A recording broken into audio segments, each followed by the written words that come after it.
Woods hits theaters on Christmas Day, and our own David Plummer got a chance to sit down with the cast and the director of the movie. Welcome, Davey. Hello. Good morning. So, yeah, I got to sit down with the entire cast. You know, this is great. It's Emily Blunt, Meryl Streep. I did not get to talk to her. But Johnny Depp and Anna Kendrick and Chris Pine, you'll see tomorrow, actually.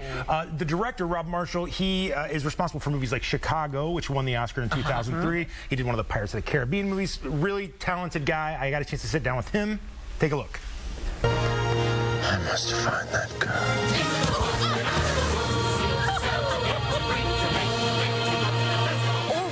To a happy end. Not always. Rob, first of all, congratulations on the movie. Oh, thank you. It's been unbelievable, but it's 12 years since the movie Chicago came out. Isn't that crazy? I know. It really is, which obviously means a lot to our viewers. But that was the time that Into the Woods originally that you guys sort of started talking about. Exactly. Stephen Sondheim. 100% right. I had just finished Chicago. It was just coming out in theaters, and it was 2003. And I sat down with Stephen Sondheim and said, I would really love to do a film version of one of your pieces, one of your musicals. And we talked about different ones, and he had said to me at that point, I think Into the Woods would be great for you. And that really stuck with me. It wasn't actually till 2011 when I was ironically I was watching President Obama speak to the victims of the families of the 9/11 attacks. It was the 10th anniversary.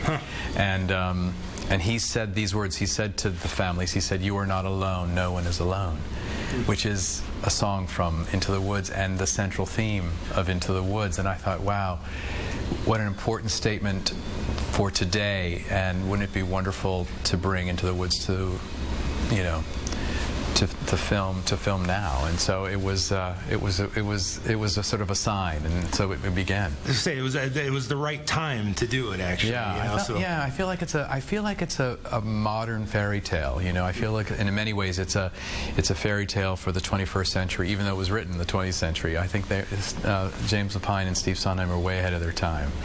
So was the first person that you cast right out of the gate? Was it Meryl? Meryl was first. Was the first one. Now, does this movie work without Meryl? I mean, obviously the rest of the cast is fantastic, yes, but Meryl is sort of the key to it, I think. Well, I think The Witch is the sort of, in a way, the center. I mean, it's really an ensemble piece. I mean, that's what's one of the joys of this, is that you create a full company and everybody has their moments. But I did feel that, in a way, the center of it, The Witch, is a key ingredient, and it was a dream of mine to work with Meryl, and we had talked about it, maybe doing it sometime, and so I brought this to her, and she said yes, which was thrilling. That's got to be an amazing feeling. It's an amazing feeling, and then it sort of starts the ball rolling in a much more sort of quicker way.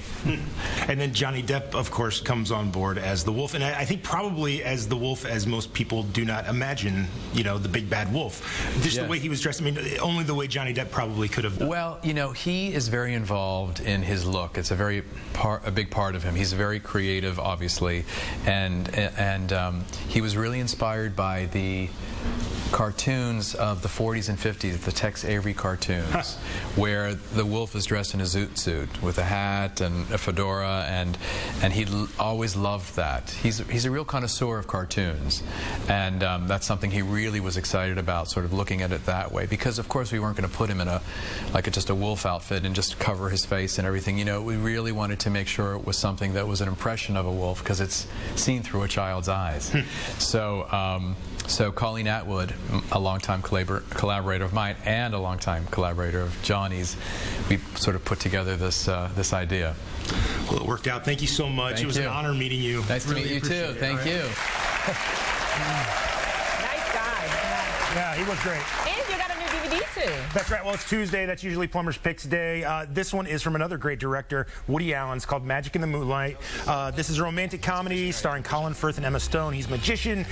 She is a spiritualist. He's trying to prove that she is a fraud, and they fall in love. It's very, very well done. So people need to check that out. As a matter of fact, our friends at Sony Pictures Classics wanted to send everybody in our studio audience home with a copy of Magic in the Moonlight. You get the DVD. Nice. You also get a digital copy as well. Right. Well, Davey, as long as we're feeling generous, you know, there's a great holiday gift that I love to give, and Mark Giangreco actually gives them to me every year. They're from Omaha Steaks. They have a great selection. The Tasteful Gift Package is just one of the delicious holiday combos they offer for the holidays. Omaha Steaks, family-owned company. It's been around for almost 100 years. They're known nationwide for the finest USDA-approved grain-fed beef and gourmet foods. And you know what? You're all going home with a $150 gift card.